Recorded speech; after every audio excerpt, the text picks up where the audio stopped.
Okay, so you know about the Touhou series, right? It does get a little repetitive and boring at points, but it's a pretty nice series. However, there is no other feeling like it when you learn about a series that you never knew about, and it's even better when that same series has involvement from an author that you really love. In this case, he is Zun. So what series am I talking about then? Is it the PC-98 series? Nah, Zun doesn't care about that era anymore. So I want you to imagine a series that is like Touhou, but it takes place in the future, and it takes place in the West. And its main protagonist is a cactus-powered robot. Still don't know? Well, it's called Seihou Project. Although less known than even the PC-98 series, it is still an interesting series to know about. I mean, it has a freaking robot maid, so why wouldn't you want to know more about it? So, you know the drill, I gotta get content out, and you want to read through some lore, okay? Ready? Let's freaking go! We shall begin with the first Seihou game, Shuushou Gyoku. It takes place on Earth in the future where the environment has almost been destroyed and humanity was on the verge of extinction. However, the lads at the Cactus Company have invented and perfected a new and more efficient power source and even atomic energy called cactus energy, which they hope to use it to save the Earth. This energy was ironically unstable, which caused some accidents. However, after its growing pains, the energy was controlled and humanity rose once again. After many decades, a maid robot powered by cactus energy, named Vivid, heads out and does errands for a master. After she heads out, she encounters Milia, who is a commander and researcher for the Cactus Company, hired by Vivid's master, Eric. Milia, for whatever reason, had a problem with Vivid and attacked her for whatever reason. She even called her what a robot would consider a slur. Scrap. After beating Milia up, she keeps doing errands until she meets up with Mei and Mai, who want to assassinate Vivid for whatever reason. Mei and Mai got beat up by Vivid, and then she moves on to encounter a strange sense of huge energy. That was until her master mentioned about the mysterious Stroheim cosplayer, Gates. Gates comes in randomly and wants to beat up Vivid. Unfortunately for him, he does not have German engineering on his side, as he is a pitiful human. So, of course, he gets defeated. Next up, we hear from Marie, who wants to defeat Vivid for, again, whatever reason. But she has mentioned that she commands machines, so she clearly has something against Vivid. Vivid then defeats Marie, but Marie says, "The true terror begins." Yeah, Vivid doesn't really care about what she said. Then she goes on to the final stretch where she encounters her master, Eric. Eric wanted Vivid to defeat him for whatever reason. Video games becoming self-aware. Anyway, after defeating Eric, he tells Vivid about his story. He had a daughter decades ago where, after a freak accident, trapped her in another dimension. After seeing Vivid defeat the previous bosses, Eric knew that Vivid had the power to save his daughter. After traveling to another dimension, Vivid finds, quote-unquote, Vivid captured. At least that's what the wiki calls it. Eric knew that that was his daughter. Unfortunately, she is unaware of her own existence as the cactus energy consumed her. After a multiple phase battle, Vivid frees Eric's daughter and saves her from the cactus energy. And that is where the regular game ends, but sometime after that ending, Vivid goes on to another errand into another dimension where she encounters Marisa Kirasame! Yeah, no joke. She thought she was a mechanical flying mouse, but it turns out Vivid is much stronger than she thought, so she just leaves. Next, she finds the shrine maiden herself, Reimu Hakure. Vivid requested to know something from Reimu, but Reimu would only tell her after fighting her.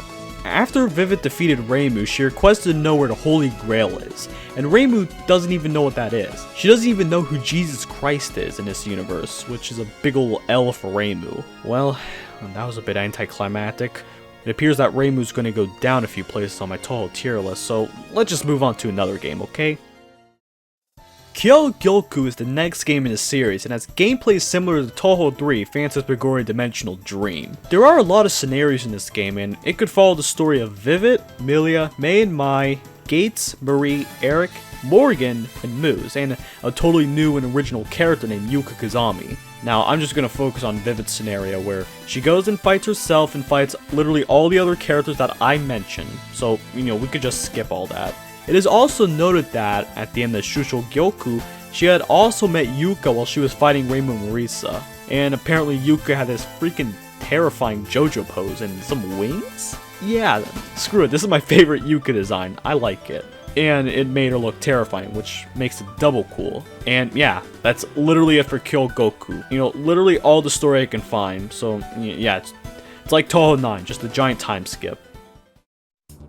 Last game was pretty sad in terms of story, so we should go to the following game, Banshiryuu. This time the Touhou wiki did not have a page for the story, so I actually had to do research for once by going to the Touhou fandom wiki.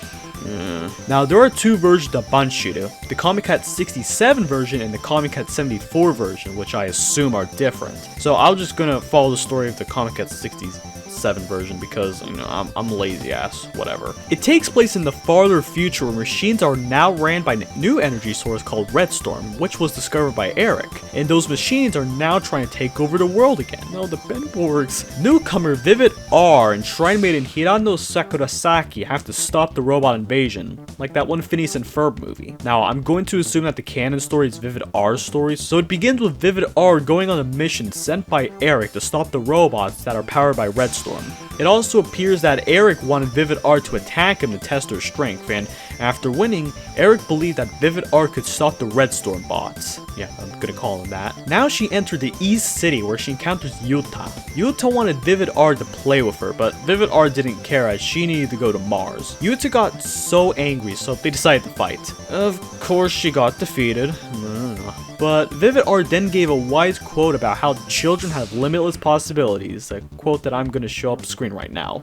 After that, she just leaves. So next she goes to a spaceport where she encounters the Tri-Stars, Ilia, Dolia, and Felia. Ilia called VIVIT-R a tool, which was likely a slur in the robot world. Dolia wanted to put her to the test, and Felia said something about how she was the strongest of three.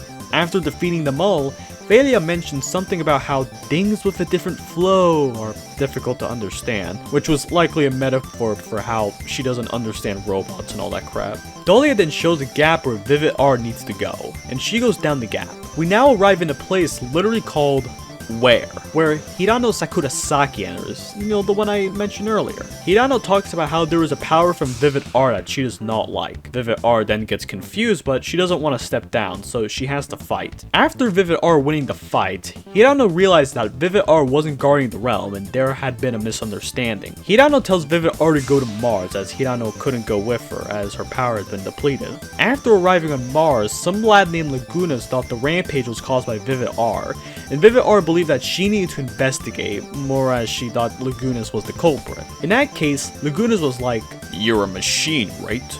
But the humans have the privilege." Blatant robot racist remark right there. They then fight and VIVIT-R wins. VIVIT-R gives a monologue about how she was created to give humanity a better life and have a better friend. Lagunas then called her the slur, piece of junk, and then VIVIT-R leaves. VIVIT-R then finally arrives at the energy planet where she finds a local phantom and sister Lagunas, Yuitia, where she talks in katakana about her having an existential crisis.